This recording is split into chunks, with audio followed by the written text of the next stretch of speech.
Boa noite a todos. Hoje é dia 10 de setembro.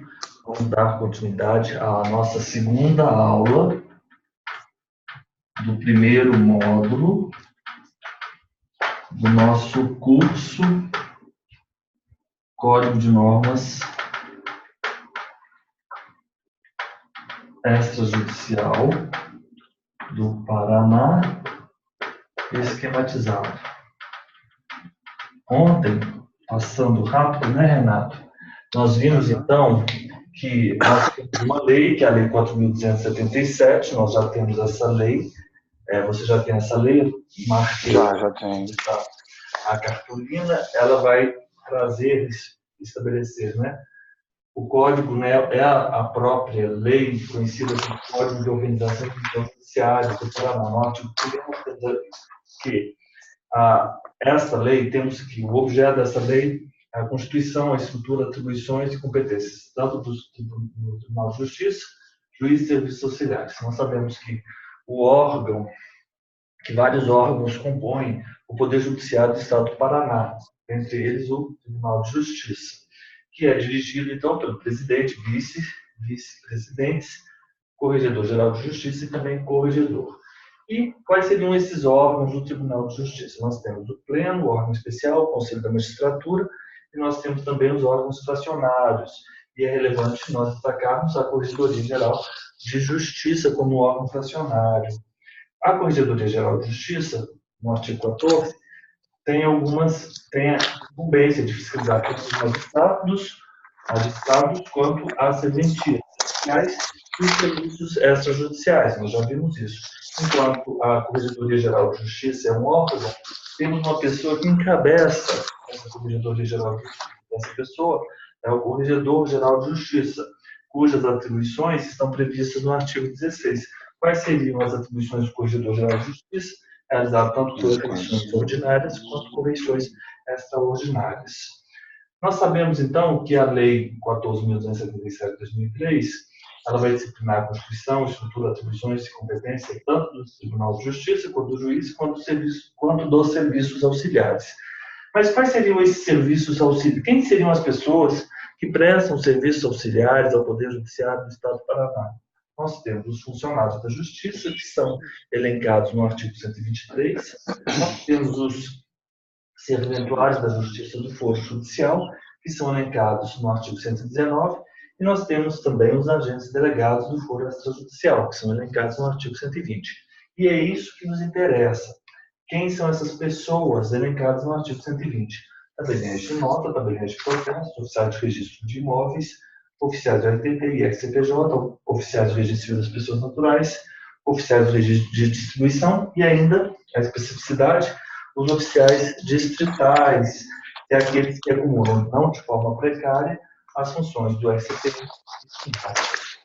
Passando, então, pela seção 1, nós vimos aí as normas gerais aplicáveis a notários e registradores. Nós sabemos que os notários são os tabeliães, os notários e os registradores são os oficiais de registro registradores, né, que são essas figuras, né, RI, STD, CPJ, SPQM, os de registro de distribuição e os oficiais distritais. Agora vamos lá, já para a nossa seção 2. A seção 2, a partir do artigo 17, ela vai tratar dos livros e artigos. Então, seção 2, livros, arquivos. Então, como é que é o nosso curso interativo? Eu vou já fazer uma pergunta, porque aqui é um diálogo, né? Nosso sistema é dialético, né? Então, vou perguntar a você e você me responde. A qual ordem os atos devem obedecer rigorosamente? Como devem ser os atos praticados dos registradores e os atos de escrituração? Como devem ser esses atos? Deverão obedecer rigorosamente a ordem cronológica de escrituração. Então, os atos, eles devem obedecer simplesmente a ordem cronológica, né? Cronológica. Eles devem ser registrados rigorosamente em ordem cronológica. E onde eles serão efetuados?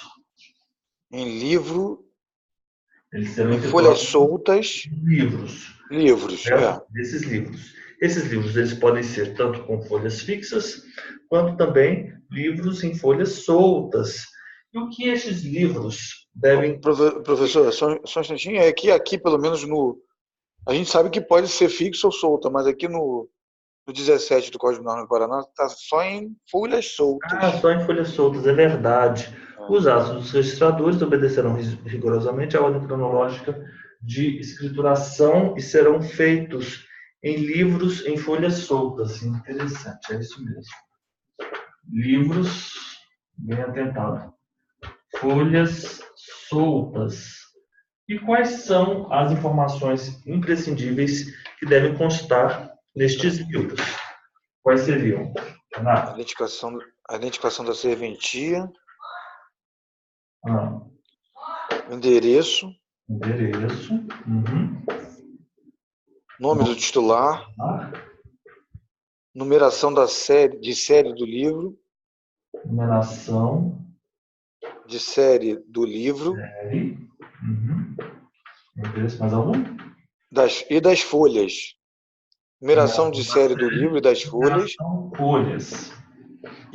e a rubrica do serventuário. Pois não, Renato? E a rubrica do serventuário.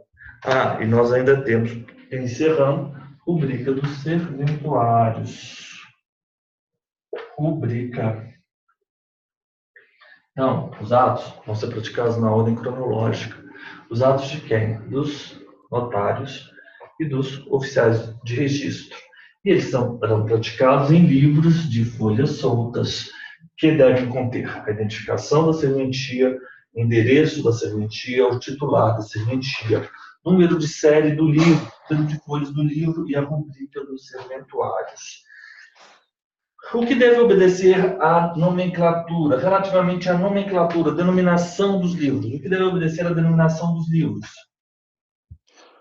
Deve obedecer às nomenclaturas estabelecidas em legislação própria e no Código de Normas do Estado do Paraná. Nomenclatura da legislação, nomenclatura própria, nomenclatura, tanto da legislação, vamos colocar aqui, da legislação, né? Quanto a nomenclatura do Código de Normas. Perfeito. Então, essas regras devem ser obedecidas. Agora, nós temos alguns livros que eles são obrigatórios. Eles são obrigatórios para os notários, eles são obrigatórios para os tabeliães, obviamente, os notários e tabeliães são expressões sinônimas. Na minha literatura, claro, mas há alguma divergência, mas vamos considerar como expressões sinônimas. Notários, oficiais e ainda dos oficiais distritais. Quais são aqueles livros imprescindíveis que devem ser mantidos pelos delegatários? Nós temos 3 livros, nós temos e 2 arquivos. Isso é obrigatório. O primeiro livro, que eu vou chamar LIV, é o LIV, que é o de visitas e inspeções. Vou colocar aqui, é o livros, visitas, é o VI, visitas e inspeções. O outro livro é o VI, é o DARD. Qual que é o DARD? Bem, é o Diário Auxiliar das Receitas e das Despesas. Ok, é o VIO-DARD, e por fim, o livro de controle de depósito prévio. Controle, depósito prévio. Controle, depósito com CODEPRÉ.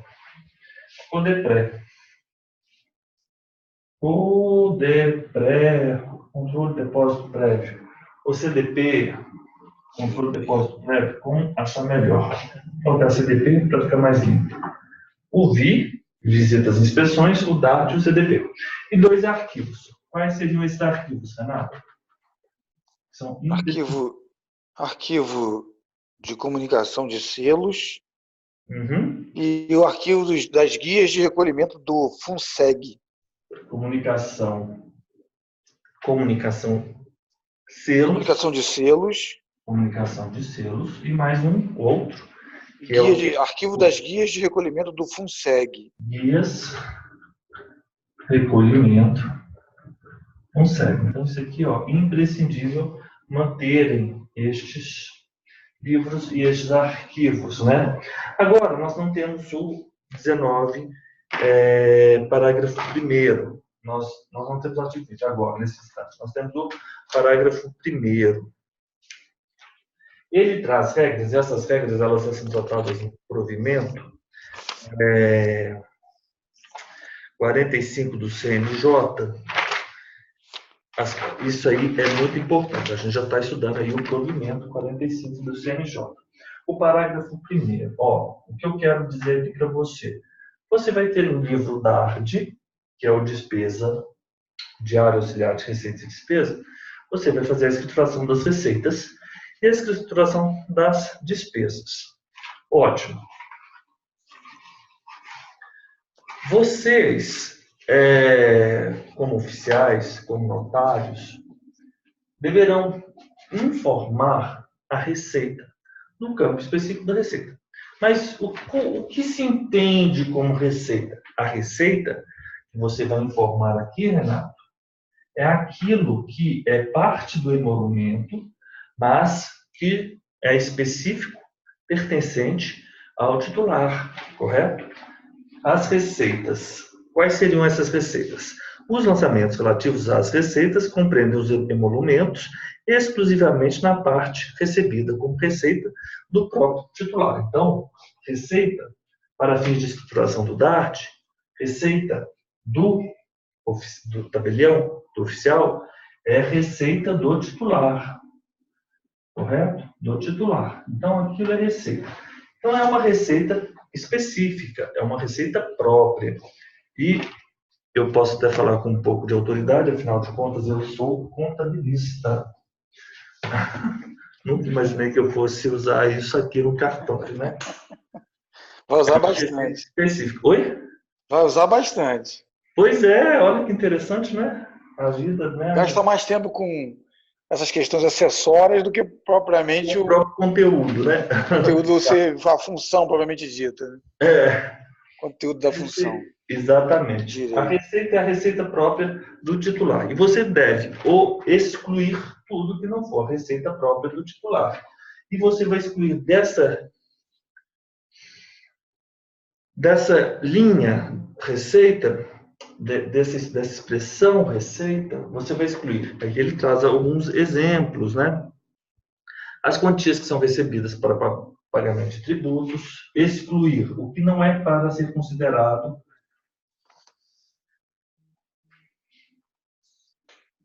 como receita. O valor para pagamento de tributos, excluir valor destinado a tributos. O que mais, por exemplo? Outro valor que não sendo tributo, seja receita dos estados e do DF, afinal de contas, né? Simplesmente reproduziram aqui o provimento 45. E outro valor que constitui receita devida diretamente ao Estado, ao DF, receita do Tribunal de Justiça, você vai excluir esse valor. Receitas destinadas às outras entidades,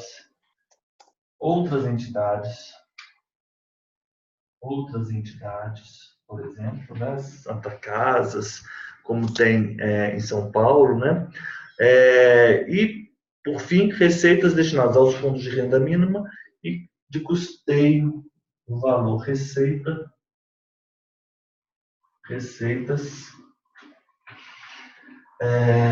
dos fundos de renda mínima, que eu vou chamar de fundo, e de fundo de custeio de atos gratuitos.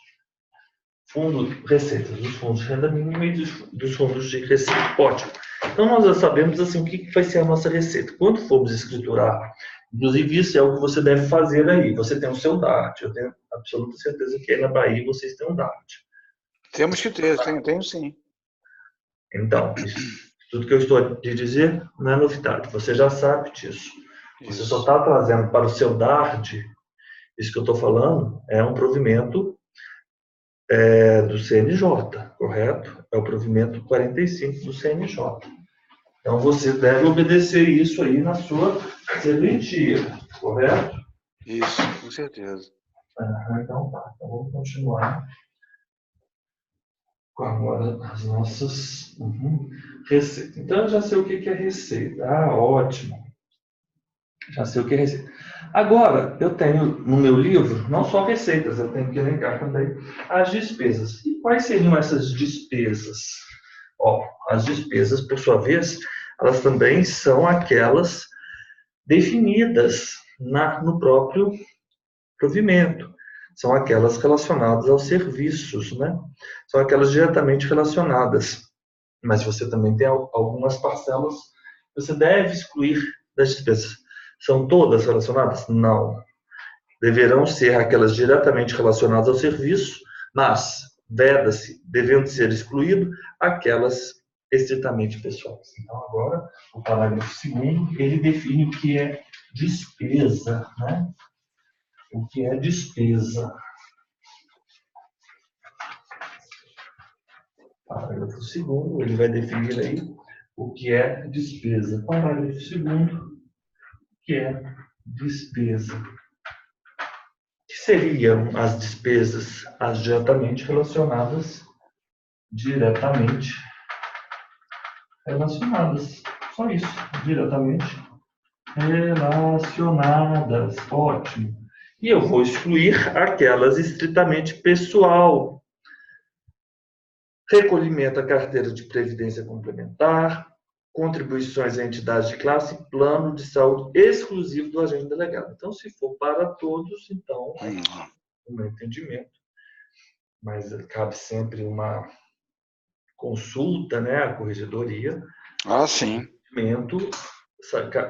Caberia a lançar como despesa o pagamento a título de contribuições a planos de saúde, né, de todos, né?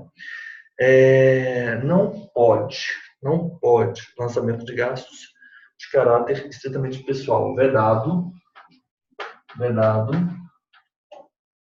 despesas pessoais, simples assim. Parágrafo 3º, o que fala o parágrafo 3º? O parágrafo 3º, ele vai dizer o seguinte: ao fim de cada mês, você vai confrontar receitas e despesas. Então, fim de cada mês, confronto das RECs e despesas. Não é isso? Ao final de cada mês, no termo de encerramento, ao final de cada mês, você vai confrontar o saldo líquido, porque o confronto de receitas e despesas, você vai obter saldo líquido. Ok, saldo líquido. Respectivo, saldo líquido. Parágrafo 4º. O parágrafo 4º, ele diz como essas receitas elas devem ser indicadas no DARD. O parágrafo 4º, ele fala para que você identifique aquele elemento, aquela receita, aquele valor, com algumas informações. Quais seriam? O lançamento da receita, ele deve ser identificado. O lançamento da receita, ele deverá conter alguns elementos. O número do ato, o número do livro, o número da folha, né? Número do ato, número do livro, número da folha, ou o número do protocolo, correto? Não é isso? Isso. Receita, além do montante, claro, lançamento da receita. É valor e identificação, correto?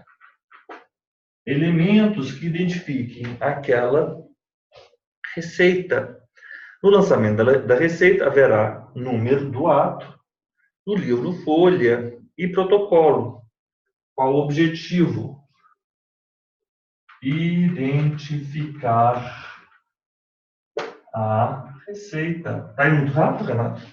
Não, tá tranquilo, tranquilo. Parágrafo 5º.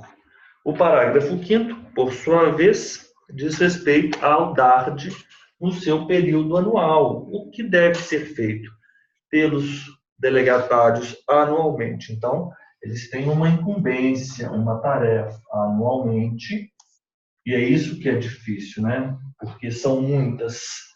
Então, atualmente, trimestralmente, anualmente, até o 10º dia útil de fevereiro, ele deve encaminhar o DARD a quem? Ele vai encaminhar ao juiz corregedor do Foro Corregedor do Judicial. foro extrajudicial. Não é? Eu já marquei aqui o juiz corregedor do Foro Judicial. Estou fazendo aqui a minha artigo 19, parágrafo 5º. Artigo 19, parágrafo 5º. Para quê? Para que ele aponha um visto para que o livro seja visado. Pronto, tranquilo. Agora, muito simples essas disposições. O artigo 20 vai falar a respeito já de um outro tema, não vai falar sobre o tarde mais. Professor, Pois não. não, só vendo aqui, eu não sei agora, eu não lembro, mas me bateu uma dúvida aqui, se esse provimento já teve alteração. 45 do CNJ. A gente pode, esse aqui está super recente. Então, de qualquer forma, o provimento 45, ele vem tratando dessas regras, são 11. Ele vem tratando do DARD, do visitas e correições, controle de depósito prévio, etc. Então, vamos lá. Considerando o artigo 1º, os serviços notariais e de registro prestados mediante delegação do poder público. Vou compartilhar aqui com você. Renato, share. Só para nós espancarmos essa dúvida, né? Os serviços notariais prestados mediante, vou aumentar aqui para que você possa visualizar de uma forma melhor, possuirão os seguintes: visitas e correições. Qual o nome desse livro que nós temos aqui? Não é visitas e correições, é visitas e inspeções. Tudo bem, é ao vivo. Visitas e inspeções. Inspeções de visitas. Visitas e correções, DART e o CDP. Ok. Os livros serão abertos, numerados, autenticados e encerrados pelo delegatário. Processo mecânico de autenticação previamente aprovado pela autoridade competente. O termo deverá conter o número do livro, o fim, o número de folhas, a declaração de que todas as suas folhas são duplicadas, o fecho com data, nome, com exceção do visitas e correições, que é visitas e inspeções aqui no Paraná. A responsabilidade do livro referido nesse provimento é do delegatário, ainda que se o preposto. O visitas e correições, por sua vez, será escriturado pela competente autoridade judiciária, fiscalizadora, e conterá 100 páginas. Isso aqui caiu numa prova recente. Eu acho que foi a prova de Santa Catarina. Caiu não lembro agora, não lembro. Caiu visitas e correições. Ele é escriturado pela competente autoridade judiciária fiscalizadora e contém 100 páginas, né? Tranquilo. Os delegatários admitam depósito prévio, então não é o caso. Vamos lá ver o DART.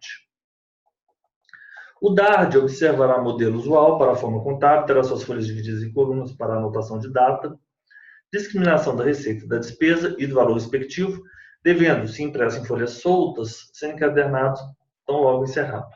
A receita será lançada no DARD, por especialidade, de forma individualizada, no dia da prática, ainda que o delegatário não tenha recebido os emolumentos, devendo discriminar-se sucintamente de modo a possibilitar identificação com a indicação quanto existente número do livro folha ou ainda do protocolo.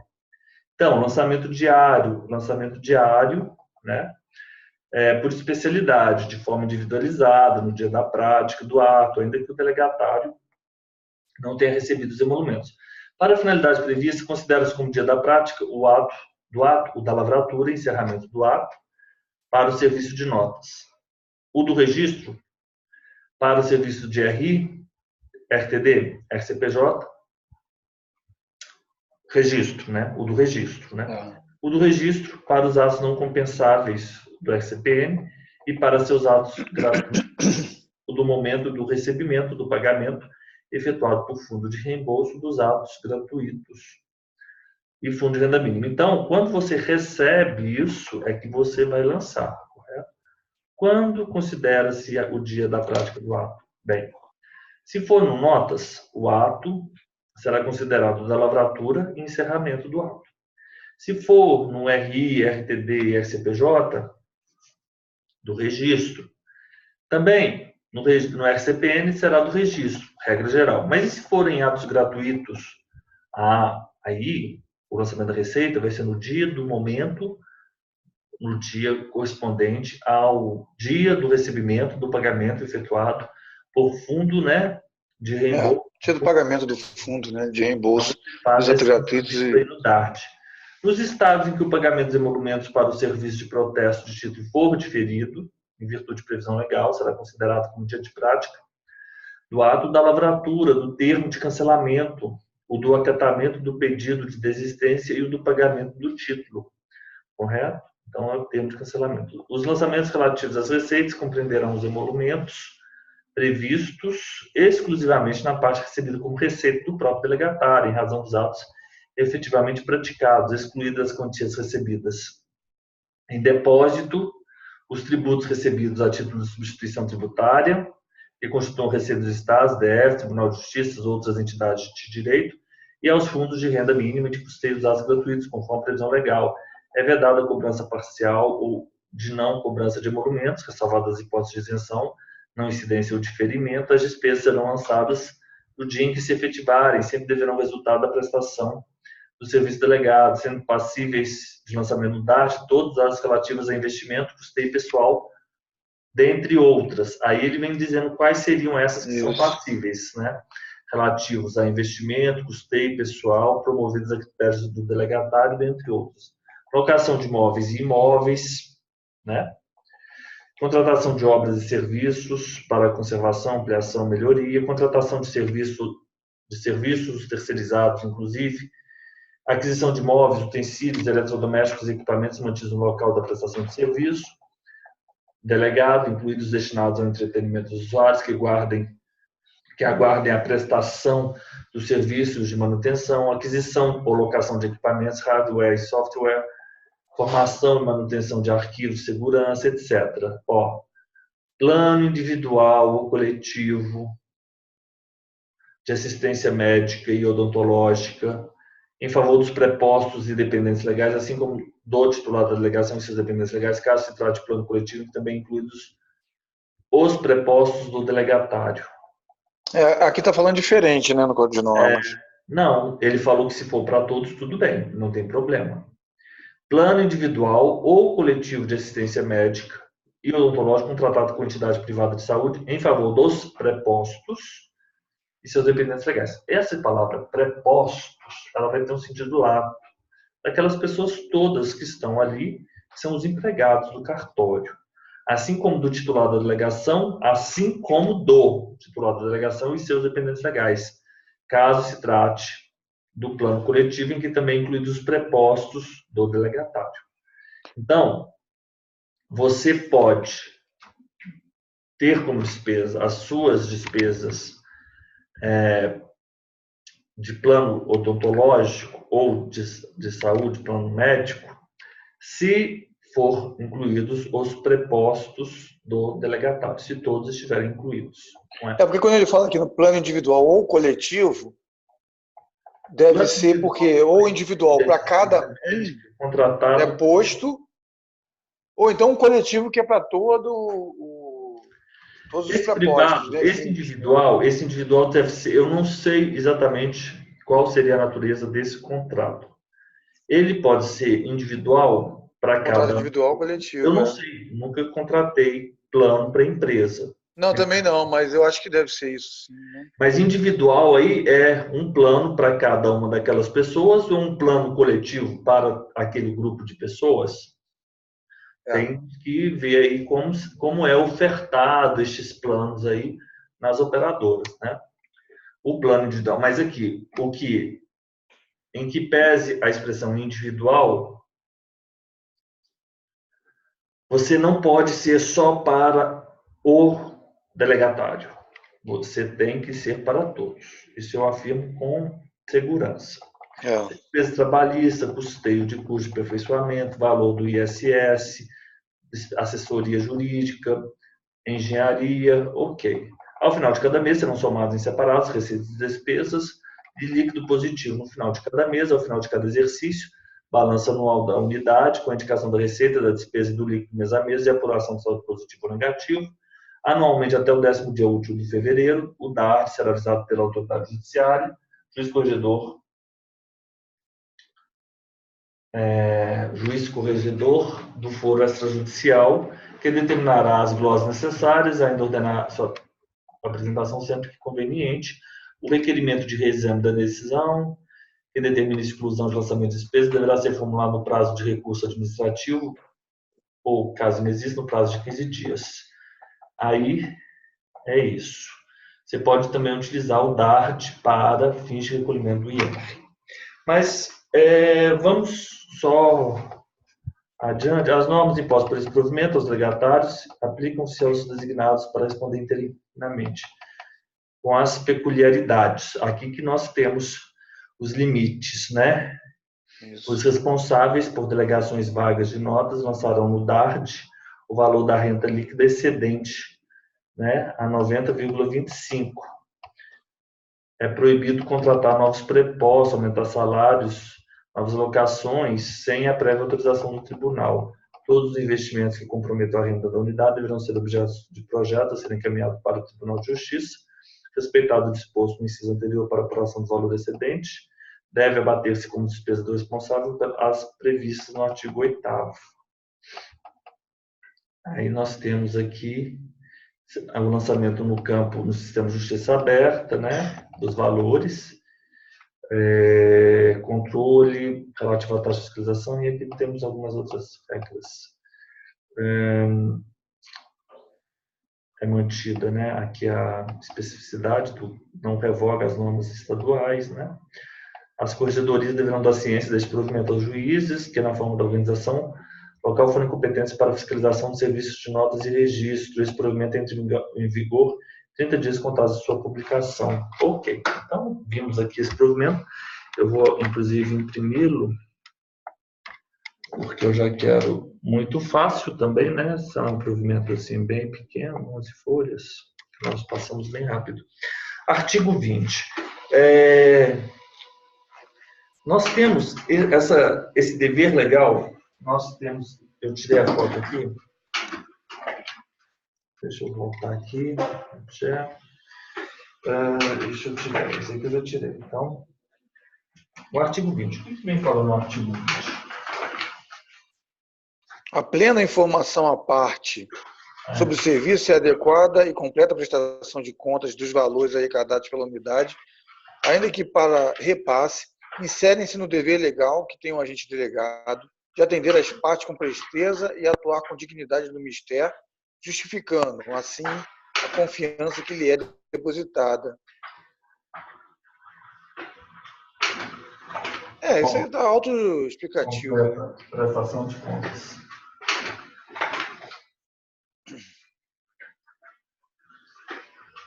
É dever, né? É dever. Legal. Dever legal. E dentro qual? Atender com presteza e atuar com dignidade. Atender com presteza, atuar com dignidade. Correto? Então é isso. Artigo 20 fala que informar, trazer plenas informações sobre o serviço, bem como a adequada prestação de contas, inclui-se no dever legal de atender com presteza e atuar com dignidade. O artigo 21, por sua vez. Os documentos referentes à regularidade das contribuições fiscais e previdenciárias incidentes sobre a folha de pagamentos, contrato de prepostos entre outros comprovantes pertinentes à movimentação financeira da serventia, deverão ser apresentados ao juiz competente, sempre que solicitado, com extrato circunstanciado do movimento da serventia, bem como a indicação da receita bruta proveniente das custas e emolumentos, despesas e receita líquida.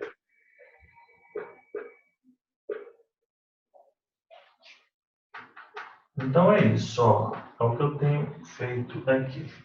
Então, Juiz competente. contratos, elas devem ser apresentadas aqui ao juiz competente Sempre que solicitado. quando solicitado. Vamos lá? Ó, então vamos lá. Artigo 21. Os documentos que são referentes à regularidade das contribuições fiscais e previdenciárias sobre folha de pagamento, folha de pagamento, contrato de prepostos,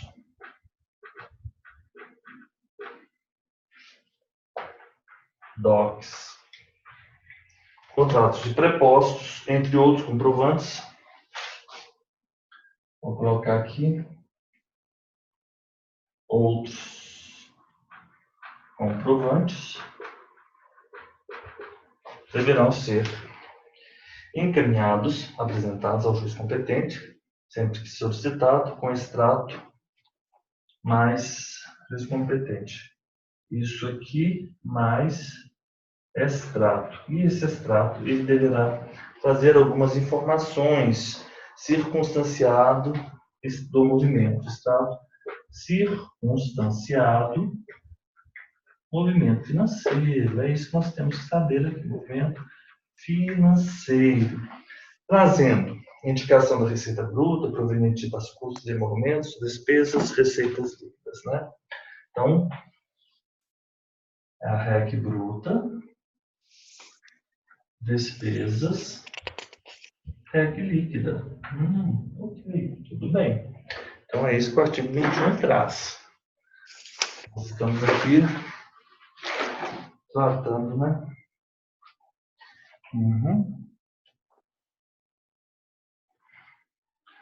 Agora, artigo 21. Vamos lá. Artigo 21. Vamos lá para o artigo 22. O que o artigo 22 ele fala? Ó, não se permite que os documentos eles saiam das serventias. Qual pena? Falta funcional. Sob pena de ser, né, imputado a esses titulares uma pena, né, uma pena funcional. Por isso, então, nós temos, não se permite que estes livros, né, vamos colocar aqui, já tirei a foto.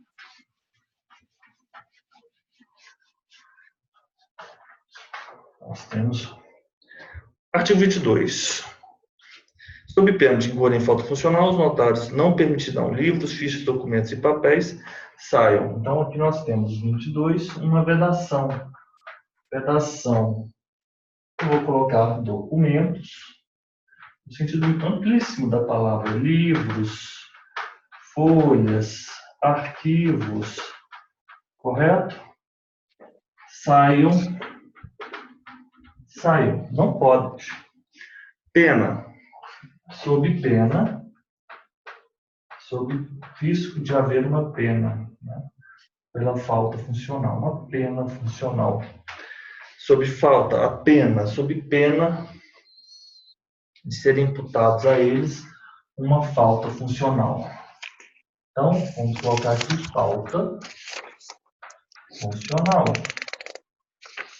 Ok, é verdade. Quais são as hipóteses que podem sair? Nós temos 23, 76 e 663.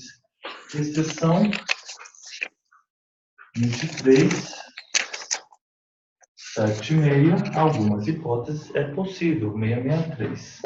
Então, os livros não podem sair, né? 22. Não se permite que livros, fichas, documentos, papéis, livros, fichas, documentos, papéis, livros, fichas, documentos, papéis saiam sob pena de falta funcional. Saiam da onde? Saiam da, se retire. Saiam da serventia. Falta funcional, exceto no 23, 76 e 66. Vamos lá para o parágrafo primeiro. Entretanto, os livros, papéis, documentos, nós temos aqui o parágrafo primeiro. O que o parágrafo primeiro ele está a dizer? Que estes livros, papéis e documentos autorizam-se, estão autorizados a saírem, poderão ser retirados se forem requisitados. Requisitados por quem? Primeiro, pelo Corregedor-Geral de Justiça. Não é isso? Corregedor-Geral de Justiça. Corregedor-Geral de Justiça. Então, eu vou colocar aqui Corregedor-Geral de Justiça. E ainda, eles podem ser requisitados por outras pessoas. Por quem que seriam esses? Juízes auxiliares. São juízes auxiliares da Corregedoria Geral da Justiça. Eles podem ser retirados pelos juízes corregedores do foro extrajudicial. O juiz corregedor do foro extrajudicial. Então, nós temos aqui, que eu vou marcar, também os juízes corregedores do foro, né? Permite-se, é possível a retirada. Para quê? Primeiro, para duas situações. A retirada, primeiro, para a fiscalização, né? Fiscalização, ou seja, essa expressão lata, amplo, lato sensu, compreende as correições, nós vamos ver isso daqui a pouco, correições e também as inspeções. Ok. E para ainda, quais são as razões retiradas, com os fundamentos, razões.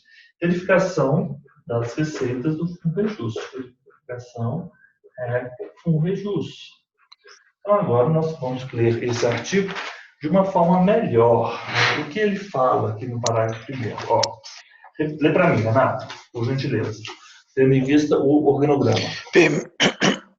Permite-se a retirada dos livros, papéis e de documentos da serventia, quando requisitados pelo Corregedor-Geral da Justiça, pelos juízes auxiliares da Corregedoria-Geral da Justiça ou pelos juízes corregedores do foro extrajudicial, para fiscalização durante os trabalhos de correições e inspeções, bem como para verificação das receitas devidas ao Fundo de Reequipamento do Poder Judiciário do Estado do Paraná, o FUNREJUS. Ok, não é isso? É isso, FUNREJUS. E o parágrafo 2º, por sua vez, ó, todas as diligências, ele vem trazendo aqui, o parágrafo 2º, uma regra geral, né? Todas as diligências pertinentes, todas as diligências de quê? Pertinentes a quê? Livros, fichas, documentos, papéis, livros, fichas, documentos, papéis, todas essas diligências pertinentes. Parágrafo 2º. Parágrafo 2º. Todas as diligências,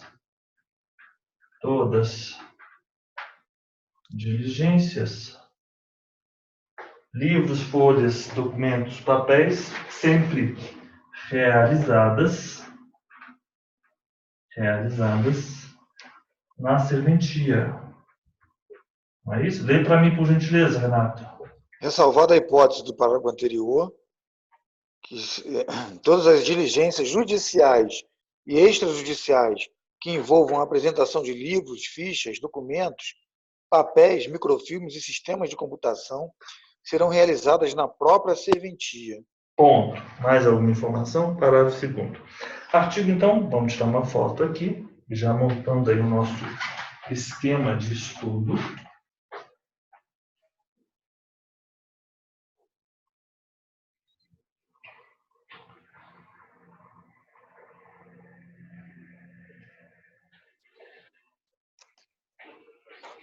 o nosso esquema de estudo. Nós estamos a montar o nosso esquema. E agora vamos falar aqui sobre o artigo 23. Que é das hipóteses do artigo 22, né? Uma 23. das ressalvas. Sistema informatizado ou processo de digitalização não dispensa livros obrigatórios. Isso é o que diz o artigo 23. Né? Então, vocês continuarão oficiais, tabeliães, Paraná, os senhores continuarão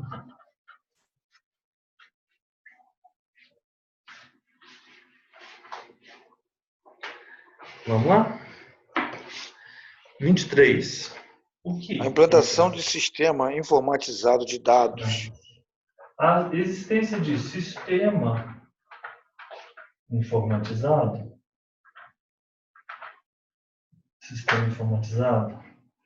ou então processo de digitalização do acervo. Digitalização não quer dizer que você não deva manter, não dispensa livros obrigatórios. Não dispensa livros obrigatórios. Correto? Não dispensa.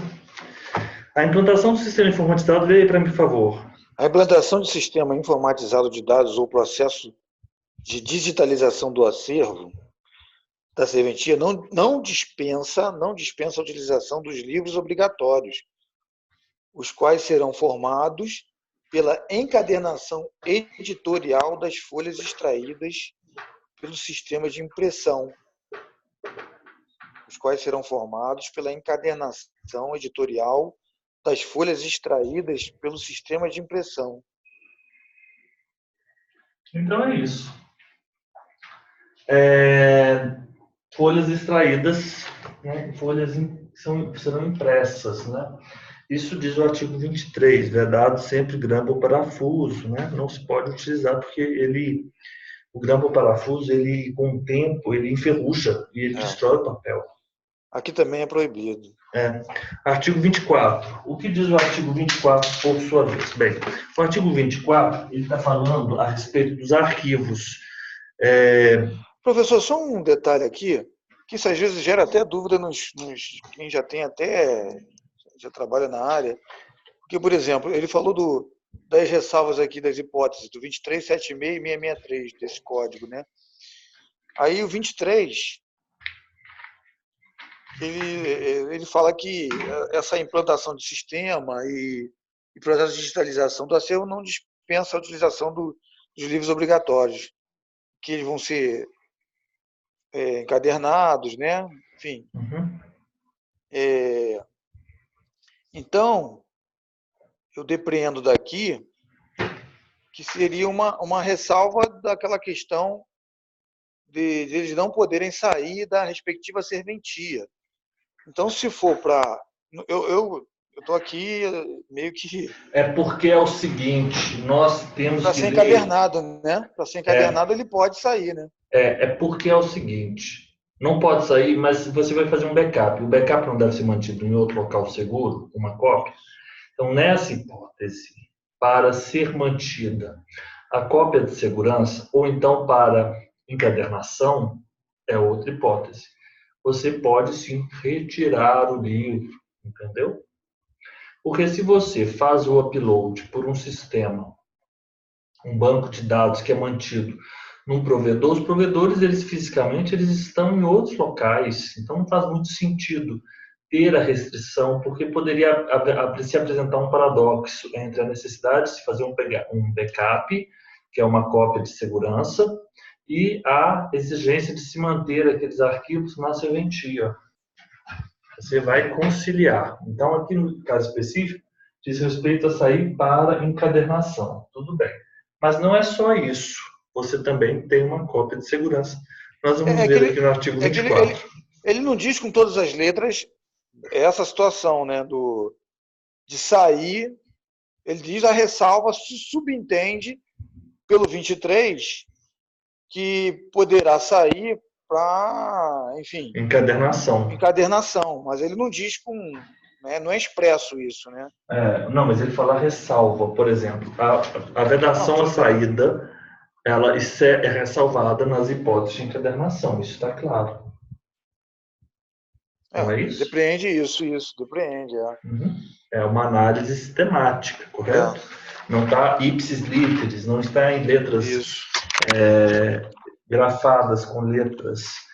É que normalmente os códigos de normas são bem explícitos, claros, né? explícitos, né? Artigo 24. Os arquivos previstos esses arquivos que forem digitalizados, os arquivos previstos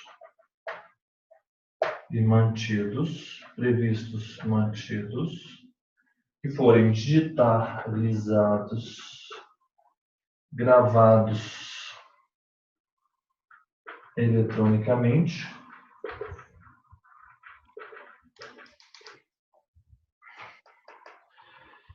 os arquivos previstos nesse código e mantidos,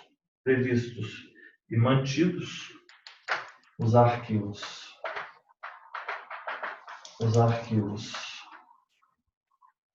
previstos e mantidos poderão ser.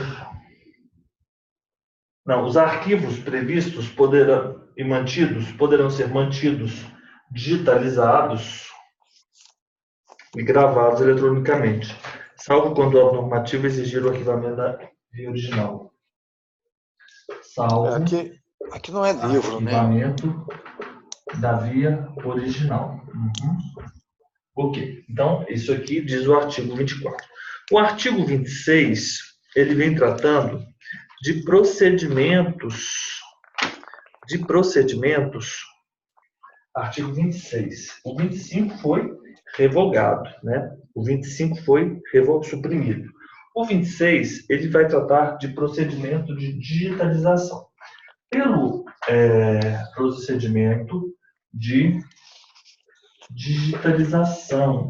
Esse procedimento de digitalização, ele tem algumas etapas, correto?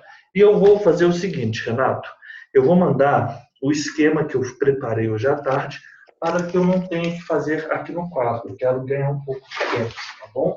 Se você falar assim, não, professor, está muito rápido, aí você me fala. Não, porque tranquilo. A gente vai fazer aqui, porque como você já tem bastante experiência, né, fica até mais fácil visualizar aí com a sua prática. Eu vou tirar uma foto aqui, porque são 5, correto? Deixe-me colocar aqui no quadro. Esse aqui eu já mando para você. Tem um provimento, agora eu não lembro o número dele, do CNJ, que fala sobre essa questão da digitalização. Aí fala sobre a questão do ICP Brasil, né? O padrão ICP Brasil. Agora eu não lembro o provimento.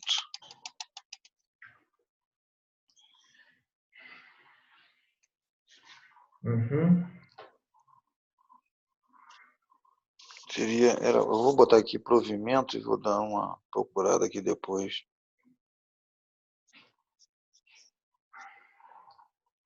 Esse aqui eu já vou distribuir com você. Compartilhar com você, PDF, para você ir acompanhando aí no seu WhatsApp. Depois eu vou mandar todos os arquivos, só esse mesmo. Quais seriam as etapas do processo de digitalização? No procedimento de digitalização. Os documentos necessários à prática dos atos, eles devem obedecer, eles devem ter como uma premissa básica ou como objetivo a digitalização que se atenda a um requisito básico, qualidade na leitura. Então, o primeiro ato que você deve atentar é que a digitalização ela deve preservar ou ela deve ser feita tendo-se em vista a necessidade de ser mantida a qualidade da leitura. Então, esse é o primeiro ponto. Leia aí primeiro o inciso 1 para mim, Renato, por favor. Os documentos necessários à prática dos atos notariais e registrais, bem como os que decorrerem desses atos, deverão ser digitalizados pelos processos técnicos disponíveis com qualidade suficiente para a leitura. Ok, perfeito. Os arquivos eles serão digitalizados e eles serão a forma, né? Eles serão gerados, né, no formato PDF. Os arquivos serão gerados no formato PDF e eles serão assinados digitalmente, com o uso de certificado digital vinculado a uma autoridade certificadora no padrão infraestrutura. Eu sempre não guardo de jeito nenhum infraestrutura de chaves públicas brasileiras, o ICP Brasil. Infraestrutura é porque o ele não entra no ICP, é infraestrutura e chaves C públicas brasileiras, né? É o ICP. Então, nós temos uma autoridade certificadora vinculada a uma autoridade certificadora no padrão ICP Brasil, Infraestrutura de Chaves Públicas Brasileiras. Então, os arquivos serão gerados no formato PDF e assinados digitalmente, pelo uso de certificado digital vinculado a uma autoridade certificadora no padrão ICP e ISCP Brasil, Infraestrutura de... Eu sempre coloco ISCP. Você está entendendo como eu fiz aí? Entendi. Não é não, é que é I. Como mas não tem problema não. Então, lê para mim, por favor, Renato, 2, por gentileza. Os arquivos respectivos serão gerados de acordo com o ato praticado unicamente no formato PDF e assinados digitalmente pelos agentes delegados ou por seus substitutos, mediante o uso de certificado digital vinculado a uma autoridade certificadora no padrão da Infraestrutura de Chaves Públicas Brasileiras, ICP Brasil, segundo as normas técnicas. Agora, como você vai organizar esses arquivos? Esses arquivos eles devem ser indexados, né? Eles devem ser indexados. Esses arquivos que contêm esses documentos, eles devem ser indexados. A indexação contendo esses documentos, a indexação dos arquivos, deverá ser feita com referência aos atos, né? Então, como você vai sumarizar, como você vai identificar, como você vai elaborar um índice desses arquivos? Bem, esses arquivos eles deverão ter, né? A indexação desses arquivos deverão ser feita com referência, a indexação dos arquivos deverá ser feita com referência ao ato, né?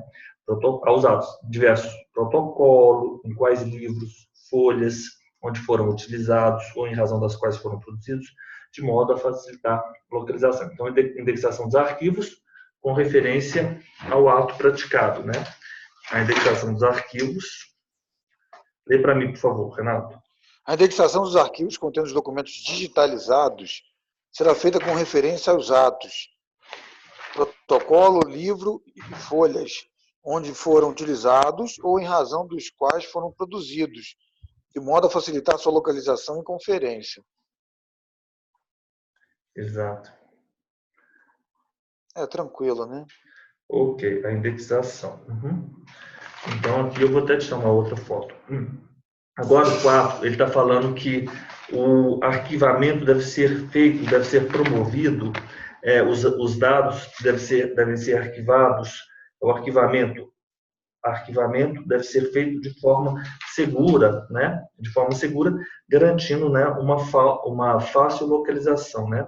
Não só isso, também deve ser garantido também a preservação e a integridade dos dados, sendo que o backup será em mídia segura ou em unidade externa. Aí você vai acompanhando aí o nosso esquema. Lê para mim, por favor, o 4, Renato. Como deve ser o arquivamento? Deverá ser de forma segura, mediante sistema que ofereça fácil localização e que garanta a preservação e a integridade dos dados, devendo um arquivo redundante, ou seja, backup, ser gravado pelo menos em uma mídia segura, que no caso já nem existe mais, né? Existe mais mídia segura ou DVD, né? Ou em unidade externa. HD, né? Ou em uma unidade externa, disco rígido removível, que é o HD, né? Que ficará armazenado em local igualmente seguro, diverso da serventia. Isso então é isso. local igualmente seguro, armazenado em local seguro. Armazenado, local seguro,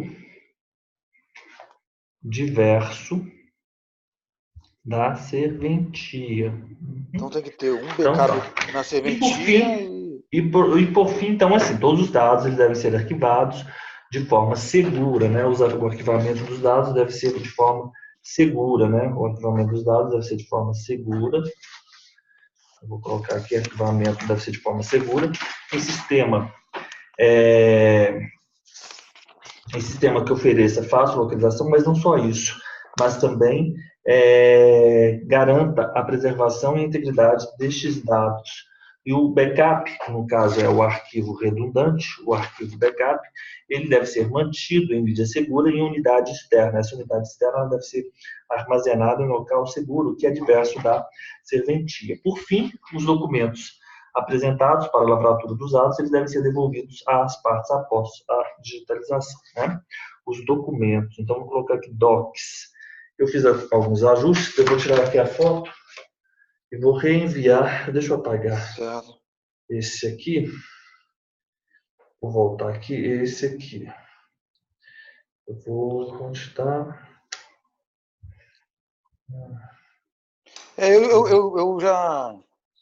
Eu fiz já pratiquei, né? Embora daqui não esteja bem claro sobre isso, né? No código de normas daqui, mas já fiz um procedimento desse, né?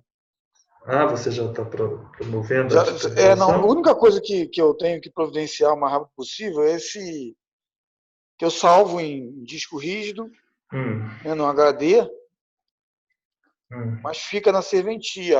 E o outro é que ficará armazenado no local igualmente seguro. Isso é caro, diverso né? da Me disseram que é serventia, muito caro, né? normalmente Exato. Você tem que se ater aí às regras específicas. Agora, vamos fazer o seguinte. Nós já estamos vencendo aqui. Vamos para o artigo 27. A digitalização de arquivos já encerrados, esse aqui já é específico. Como funciona a digitalização dos arquivos já encerrados?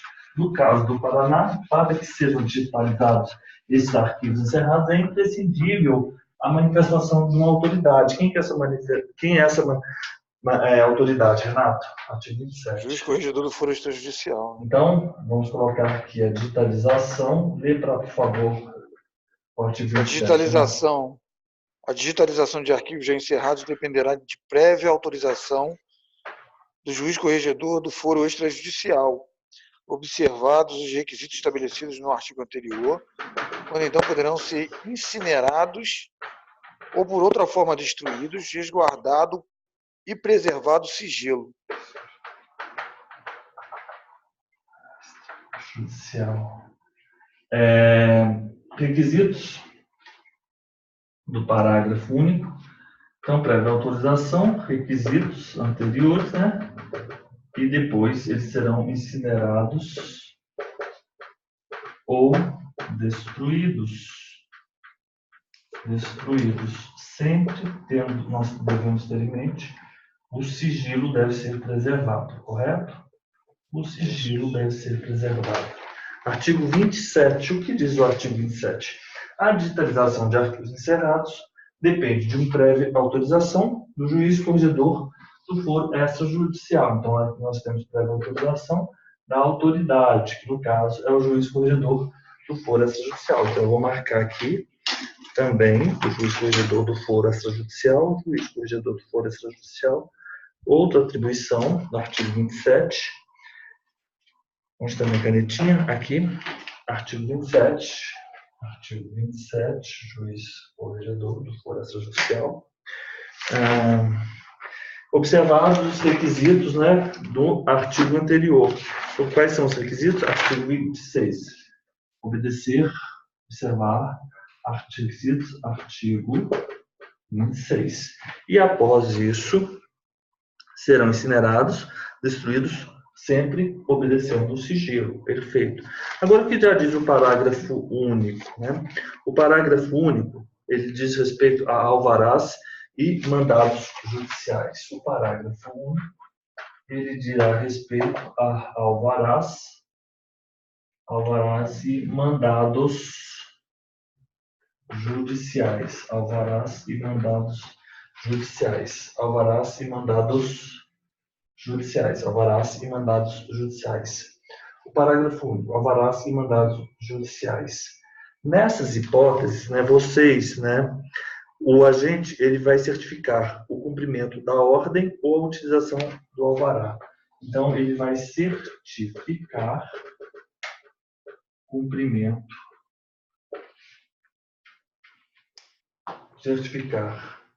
utilização do alvará, e o cumprimento da ordem. Então, o alvará vai ser utilizado. O mandado ele vai ser cumprido. Então, nós vamos ter aqui no parágrafo único regras específicas às hipóteses de haver alvarás ou mandados judiciais. Será certificado no verso. Certificar no verso o quê? A utilização do alvará e o cumprimento da ordem. Vai certificar no verso. Certificar no verso com expressa indicação do ato. Expressa indicação do ato praticado. Expressa indicação do ato praticado. Ok. Expressa indicação do ato praticado. E, após a digitalização, restituída do documento de origem. Então, vamos ter a digitalização. Nós vamos agora restituir a quem, Renato? Ao juízo de origem. Juízo de origem. Então tá. Renato, lê para mim o parágrafo único do artigo 27. O que você deve fazer na hipótese de existir alvarás e mandados judiciais? No caso dos arquivos de alvarás e mandados judiciais, deverá o agente delegado certificar no verso o cumprimento da ordem ou a utilização do alvará, com expressa indicação do ato praticado, e, após a digitalização, restituir o documento ao juízo de origem.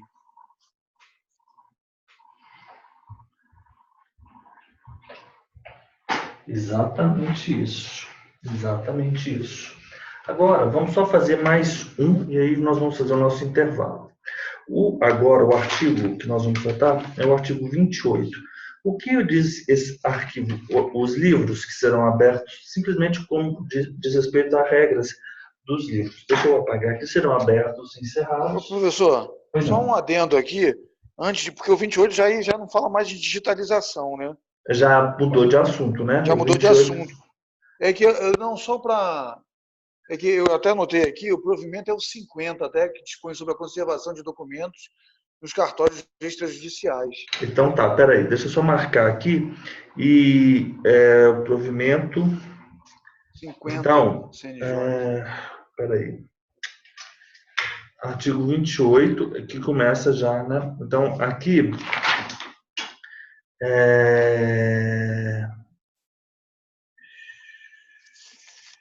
Então, do 23, do 23, né, ao parágrafo único do 27, é isso, não é?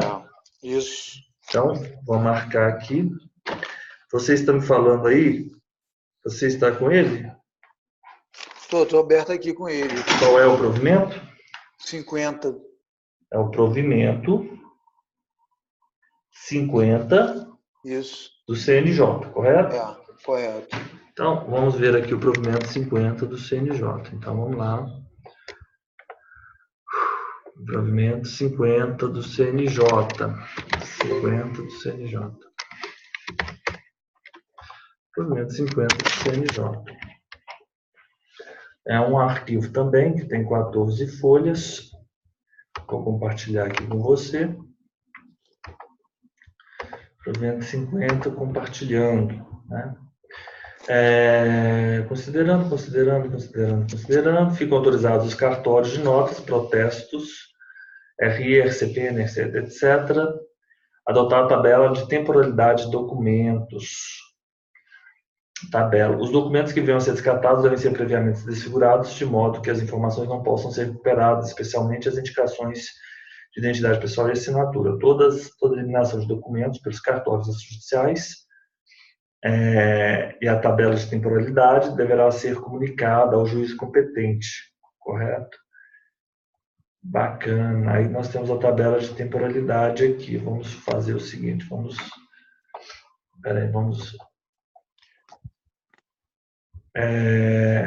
livro tombo permanente, base legal, 6.015, fase corrente. Então nós temos aqui a tabela de temporalidade, né? No RCPN, nós temos, então, o livro tombo, livro de editais e proclamas, permanente, fase corrente. Você já tinha visto isso? Prazo da guarda? Já tinha. Mas só que até agora eu não... Os são os livros, assento, todos permanentes. Inativo, permanente. DNV, 1 ano, correto? DNV, 1 ano. Declaração de óbito, também 1 ano. A guia de declaração de óbito.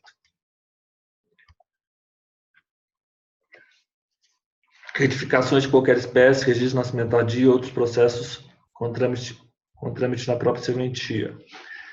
Prazo de guarda, para fins comprobatórios, 5 anos, averbações, mandato, carta, etc. Aí aqui tem os prazos, essas aqui são as tabelas de temporalidade, entendeu? Isso aqui não diz bem a respeito de digitalização. Esse provimento, ele diz respeito à temporalidade, né? A questão ao tempo em que os arquivos devem ser mantidos. Mas, assim, ele também é importante porque ele é recentíssimo também, né? Ele é recentíssimo. O que nós temos que ter em mente é o seguinte, esses 3 artigos aqui, vamos ver aqui se... eu vou até imprimir 1, 2, 3, a página 2, imprimir página 1 e a 2 e a 3. Imprimir tudo? Não, vou imprimir personalizado. Então, imprimir 1, a 3, imprimir, para que nós tenhamos aí um assunto que nós tratamos na nossa aula, né? Ficam autorizados a adotar a tabela de temporalidade, os documentos descartados devem ser desfigurados e toda eliminação deve ser comunicada ao juízo competente. Então é isso que a assinatura da Nancy Andrighi, hein? Olha só, que assinatura poderosa, não? Então vamos lá. Stop share. Voltamos aqui para o nosso artigo. Vamos fazer o seguinte, já que a gente passou da digitalização, agora nós vamos tratar da abertura e encerramento de livros. Vamos fazer um intervalo aí de 5 minutos marcados e a gente já volta para a nossa segunda.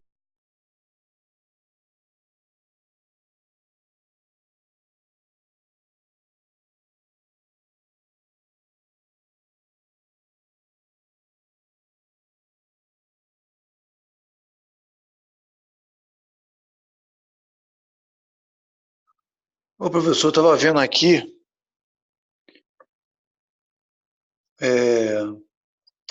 sobre esse ICP Brasil, alguma coisa, algum provimento, estava vendo se achava algo sobre isso. Eu acho que eu achei aqui o provimento 25 de 2011, que regulamentou o uso de sistema Hermes, malote digital. Eu não sei, eu estou ainda...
O senhor está sem som. Obrigado. Vamos continuar com o artigo 28. Mas, enfim, a gente continua aí tentando localizar esse provimento. O 28. O que diz o artigo 28? Os livros, então, que diz respeito aos livros, eles serão abertos, eles serão encerrados, correto? Eles serão abertos e encerrados por quem? Pelo agente delegado, correto? Ele vai rubricar todas as folhas, o agente delegado, rubricar as folhas, e essa forma poderá utilizar para tanto processo eletrônico aprovado pela Corregedoria Geral, né? Agente delegado, os livros serão abertos, encerrados pelo agente delegado, que vai rubricar as folhas, e poderá utilizar, inclusive, processo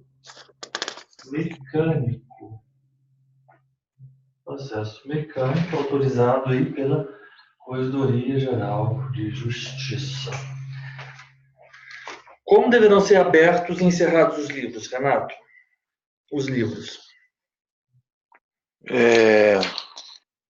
Pelo agente delegado, que rubricará as suas folhas, podendo usar processo mecânico, previamente aprovado pela Corregedoria Geral da Justiça. E aqui, o agente delegado, isso é interessante, parágrafo único, ele vai determinar o que diz quem determina o número de folhas? Quem determina? É a lei, né? Não, é o próprio delegatário. Não, número de folhas. Não, tem livros que já tem o número de folhas. Não, tá falando nesse caso aqui, né? Isso, no parágrafo único. Sim, a quantidade de. 28, porque na lei único. fala. O agente delegado poderá determinar a quantidade de folhas fixas ou soltas dos livros da serventia, de acordo com as necessidades do serviço, mencionando-a obrigatoriamente no termo de abertura. Mencionar. Interessante, né? Mencionar no termo abertura.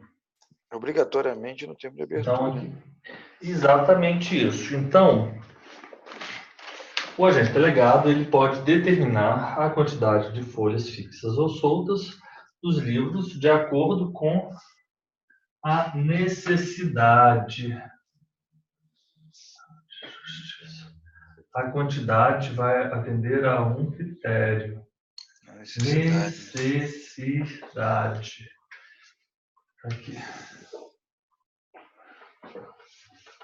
Necessidade.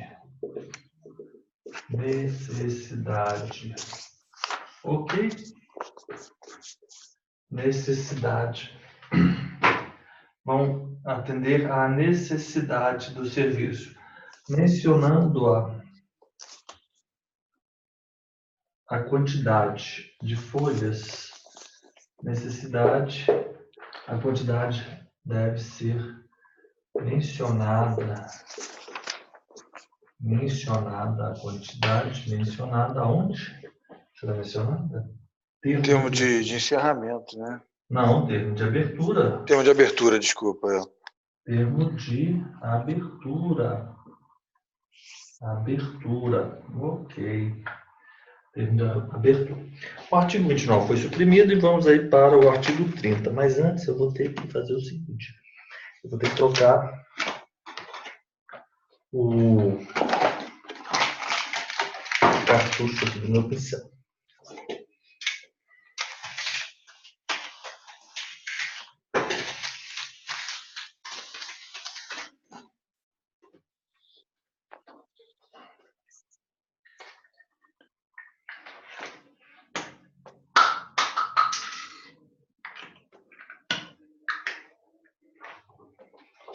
28. 29, suprimido. 30. Aí nós temos duas espécies, livros e pastas arquivo, né? Então, no artigo 29, nós temos o artigo 30 agora. Os livros e as pastas arquivo, os livros e as pastas arquivos, atenderão a um atenderão a um modelo. E como será esse modelo? É o de uso corrente, é o modelo de uso corrente. Ô, professor, Pois não. esses livros aqui, por isso que eu estranhei, mas na realidade a gente está falando desses livros do artigo 19, né? O artigo 28, não. Aqui ele está falando o seguinte: os livros. Aqui nós estamos tratando dos livros e arquivos, né? Do artigo 19. Não, acho que não, Renato. Não. É estranho mesmo, mas enfim. Eu acho que você deve obedecer. Boa pergunta, Renato. Não sei a resposta para essa indagação. É porque deve ter aqui no... Acho que não, mas eu acho que não se refere ao não. Você tem que conciliar com o artigo 4º da Lei 6.015. É porque assim, no artigo 87, fala do RCPN, que aí eu fui em cada atribuição, né? Tem seção 1, que fala livros e sua escrituração. Aí são livros e arquivos obrigatórios da serventia, além daqueles inscritos no artigo 19, que é o LIV, né? Livro de visitas e visitas e inspeções, o DART, que é o auxiliar de receitas e despesas, isso. e aqueles dois arquivos, né? Um depósito prévio e o de comunicação de selos e guias de recolhimento que consegue. Aí fala daquele, né? Aí fala daqueles tradicionais, aqueles que estão na Lei 6.015. E mais os arquivos, enfim. Olha só, mas se você observar, na sua lista dos livros no RCPN, nós não temos só aqueles livros tradicionais. E ele está falando o seguinte,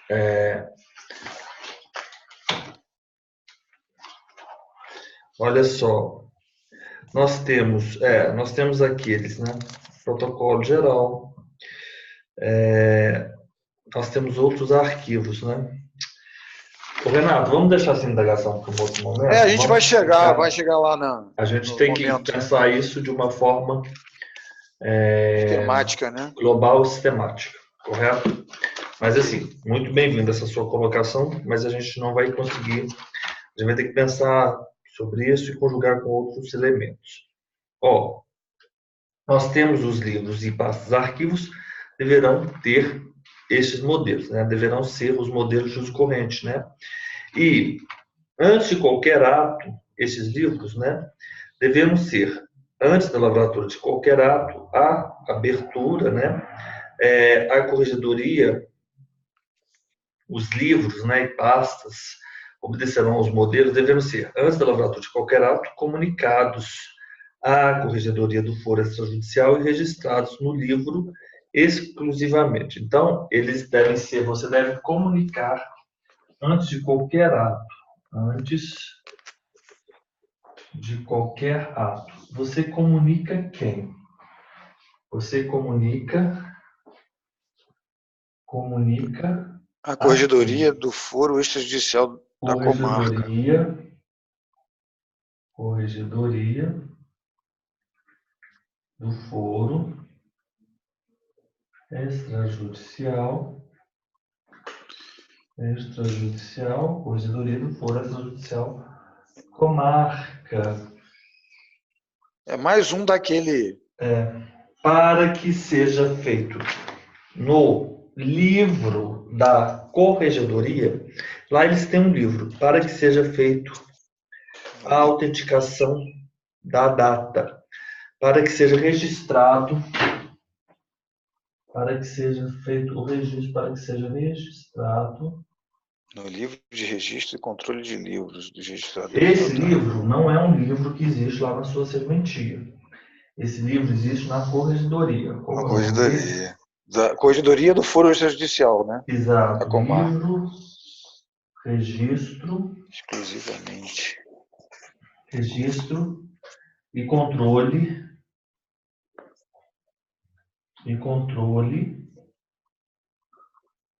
De livros.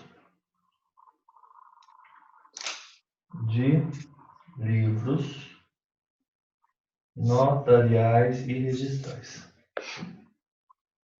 Para fins de autenticação de data. Como serão os modelos dos livros e pastas arquivos?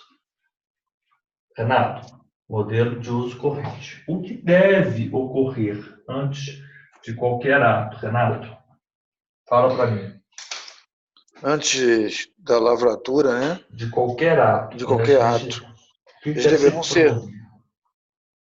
O notário e os registradores deverão comunicar. A comunicação à corregedoria do Foro Extrajudicial da Comarca. Para que eles promovam o quê?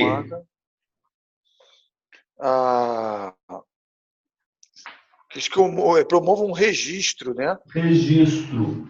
E esse registro é em qual livro? No livro de registro e controle de livros dos registradores e notários. Para quais fins? Autenticar data, né? Exclusivamente para autenticar data. Agora vamos aí para o artigo 30, parágrafo 1º. Nós temos duas informações que nós temos que nós devemos estar cientes, né? Cadê meu celular? Para eu tirar a foto do nosso quadro. Esse celular agora não era o momento de desaparecer. Deixa eu me ver onde foi parar o meu celular. Está aqui.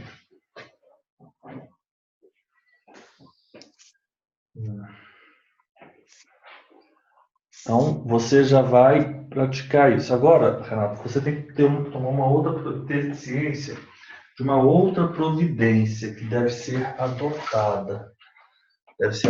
Qual outra providência? É a providência do 30, parágrafo 1º, correto? No 30, parágrafo 1º. O que seria essa providência? A do 30, parágrafo 1º. Vamos lá?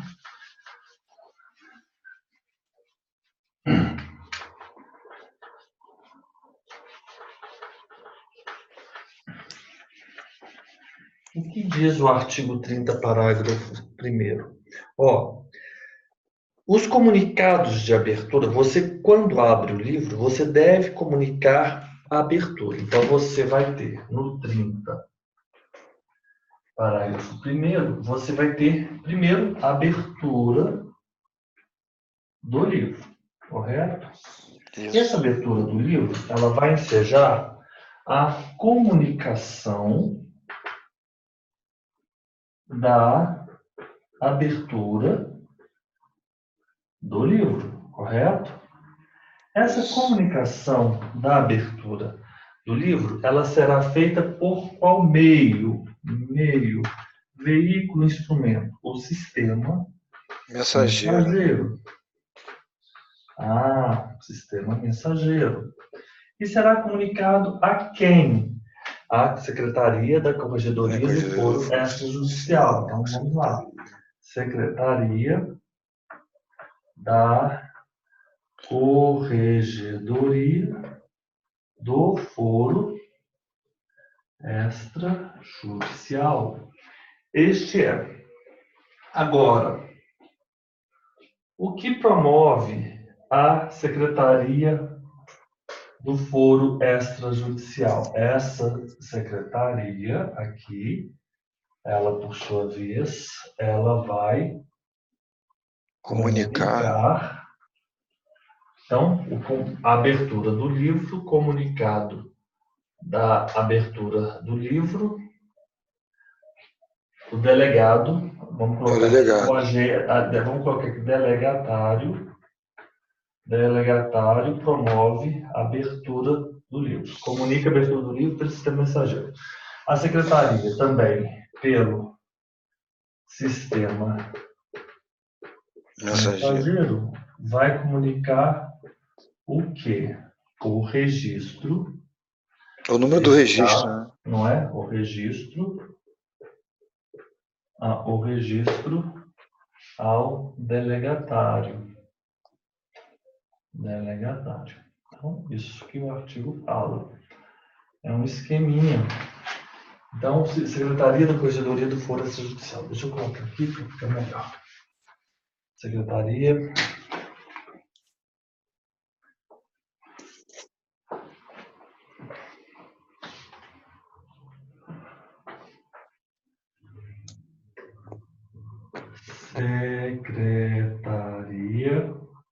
da Corregedoria do Foro Extrajudicial. Ótimo. Vamos lá? Renato, me explica aí como funciona, nos termos do parágrafo 1º, a comunicação da abertura do livro. Me explica, por gentileza.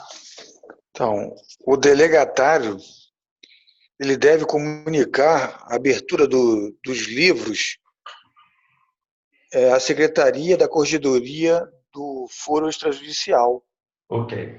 Que, por sua vez, deve comunicar também através do sistema mensageiro o número do registro desses livros, né? Uhum. Então, é isso. O delegatário vai promover a abertura, então nós temos aqui o nosso esquema, o 30, parágrafo 1º.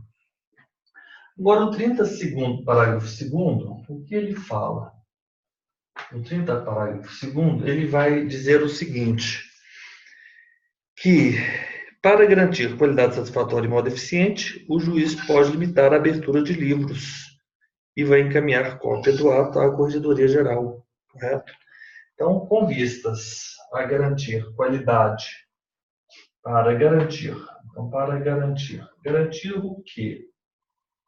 Qualidade satisfatória e também ele fala, para garantir que as atividades sejam prestadas com qualidade e de modo eficiente, garantir que sejam prestadas de modo eficiente, o que acontece? Modo eficiente, o juiz corregedor do foro extrajudicial,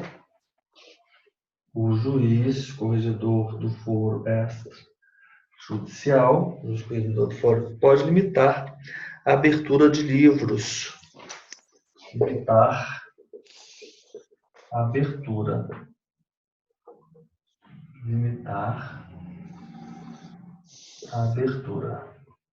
Limitando a abertura, o que ele pode acontecer, o que ele fará? Ele vai limitar através de um ato. Limitar a abertura por um ato. E este ato será, por sua vez, encaminhado. Cópia à Corregedoria Geral de Justiça. Cópia, Corregedoria Geral de Justiça. Muito interessante. Então é isso. Nós temos essas especificidades. Agora, pode haver limitação na abertura dos livros, Renato? Perguntaria eu, como examinador, ao senhor candidato. Em quais hipóteses? Quais razões? Pode sim, Excelência. Por quais razões? Para garantir que os serviços sejam prestados, os serviços notariais de registro sejam prestados com qualidade satisfatória e de modo eficiente. Para tanto, o juiz corregedor do foro extrajudicial deverá encaminhar. Ele vai limitar a abertura. Ele vai limitar a abertura através de quem? Limitar a abertura. Através de um ato. E esse ato será encaminhado, cópia dele será encaminhada a quem? Encaminhará a cópia desse ato à Corregedoria Geral da Justiça. Então, o 30 parágrafo primeiro e o 30 parágrafo segundo, embora assim, você possa pensar, não, nós estamos levando muito tempo. Não, na hora que você for fazer uma revisão, a sua revisão será muito veloz. Você vai fazer isso muito rápido. Por quê? Verdade. Primeiro, o parágrafo primeiro. Nós temos aqui simplesmente o seguinte, que o delegatário vai promover a abertura do livro, vai comunicar a abertura através do sistema mensageiro da Secretaria da Corregedoria do Foro Extrajudicial, que, por sua vez, também, através do sistema mensageiro, vai informar o delegatário o número do registro, correto? Por razões definidas no código para garantir a qualidade, o modo eficiente da prestação de serviço, uma pessoa, que no caso é o juiz corregedor do Foro Extrajudicial, pode vir a limitar a abertura de livros através de um determinado ato, um ato administrativo, cuja cópia desse ato será encaminhada à Corregedoria Geral de Justiça. Então, ficou muito, a gente falou isso aí muito rápido, né? Porque a gente tem que visualizar.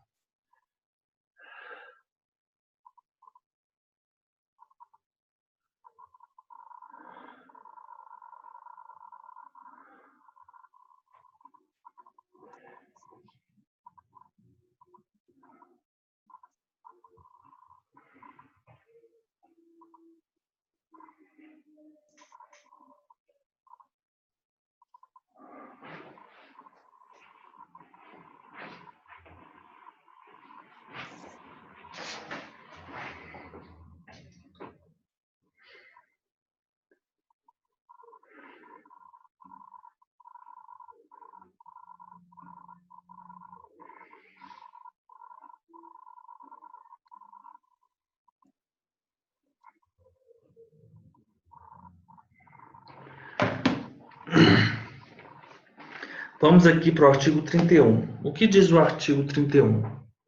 Então, O desaparecimento ou danificação de qualquer livro, folhas, carimbos, documentos, bem como qualquer mudança nos programas de informática da serventia, será imediatamente comunicado ao juiz corregedor do foro extrajudicial, sob pena de serem tomadas as medidas disciplinares cabíveis. Desaparecimento. Desaparecimento. O que mais? Danificação.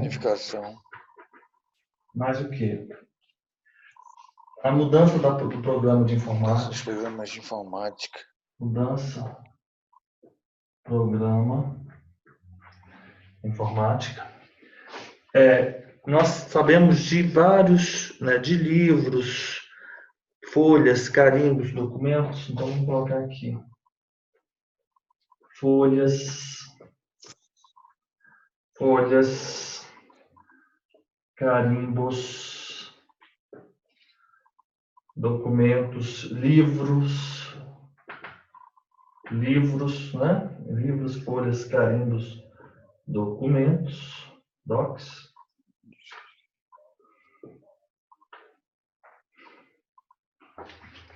Bem como qualquer mudança, será imediatamente comunicado.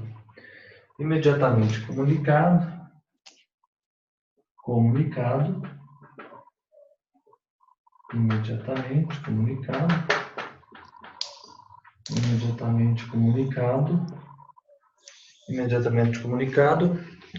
Ao juiz corregedor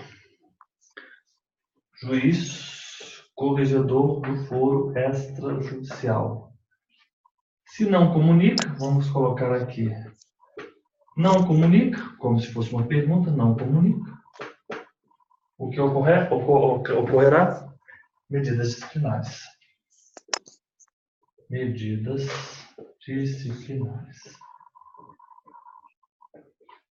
Artigo 31, 32. Artigo 32. O que diz o artigo 32? É uma outra vedação. O que é vedado, Renato? Manter livro paralisado por período superior a 10 dias. Livro paralisado por período superior a 10 dias. Superior a 10 dias, com uso concomitante de outro com a mesma finalidade. Manter paralisado período. Em qual circunstância? Qual circunstância? Com Uso uso concomitante. Com a mesma finalidade, né? De igual finalidade. A outro de mesma finalidade. Nossa, interessante. Artigo 33. Já vamos agora para mais dois elementos. O termo de encerramento. Então, é vedação manter livro paralisado por período superior 10 dias. Qual situação? Com uso concomitante de outros com a mesma finalidade. Na situação, vou colocar aqui, situação, uso concomitante. 33. Deve ser consignados no termo de encerramento o quê? Fatos relevantes. Termo de encerramento, vamos simplesmente colocar o seguinte: fatos relevantes. Fatos relevantes. Todos os fatos relevantes. Exceção aqueles referentes a atos cujo ato ainda não tenha transcorrido. Nós temos uma exceção. Qual? Fatos de atos, aqueles fatos referentes a atos, fatos de atos, cujo prazo não transcorrido. Renato, eu sei que você está aí afoito, e eu só vou fazer mais um, tá? Ok. 33, e por final é o 34, que vai dizer o seguinte. O que vai dizer o artigo 34? Que o termo de encerramento será ditado em uma situação. Adição, ou então vou colocar termo, encerramento. Termo de encerramento. Aditado. Qual situação ele será aditado? Se declarar incompleto, o notário declarar incompleto algum ato notarial. Se posteriormente o notário declarar incompleto algum ato notarial. Notário, ele falou notário, né? Notário só. Notário declarar incompleto algum ato notarial. Ato notarial. Então é isso que nós temos aqui. Amanhã nós vamos ter nossa aula, mas aí nós vamos fazer a escrituração em geral. Se você e o 62, 69 é tranquilo. A impugnação, o Mercosul e a fiscalização de serviços notariais. Então, Renato, a gente talvez vamos deixar o funcionamento dos serviços para nós fazermos um estudo. Vamos ver amanhã como é que vai ser, para nós, pelo menos essa parte geral, nós temos bastante afinco. Uhum. Eu não sei como é que está o pessoal que vai fazer essa prova, né? Porque afinal de contas não é brincadeira, é muita informação, não Bastante. é trabalhoso. Não sei se eles estão, enfim, se eles estão estudando isso com tanta atenção e cuidado como nós estamos aqui, né, nessa segunda aula, e é o objetivo nosso da aula. Então, amanhã você pode encontrar a que horas com a gente, Renato? Às 9 horas, tá bom? Pode ser mais cedo. Deixar às 10, né? 10. Perfeito. É porque você vai ter o seu compromisso, é verdade. 10 horas. Isso. Então, perfeito. 10 horas. Nós vamos fazer o encerramento daquelas duas partes, que é bem rápido, e depois nós continuamos. Aí, se o João quiser continuar com a gente, ele pode fazer a escrituração, vamos fazer o Mercosul, impugnação do imóvel, fiscalização de serviços. E aí, vamos ver depois como é que vamos fazer a sessão 4, tá? Okay. Mas assim, o importante é nós vencermos aí com bastante atenção e cuidado. Renato, quer se manifestar, dizer alguma coisa? Não. Até amanhã. Então tá. Obrigado, até amanhã. Tchau. Obrigado. Tchau. A gravação. Obrigado.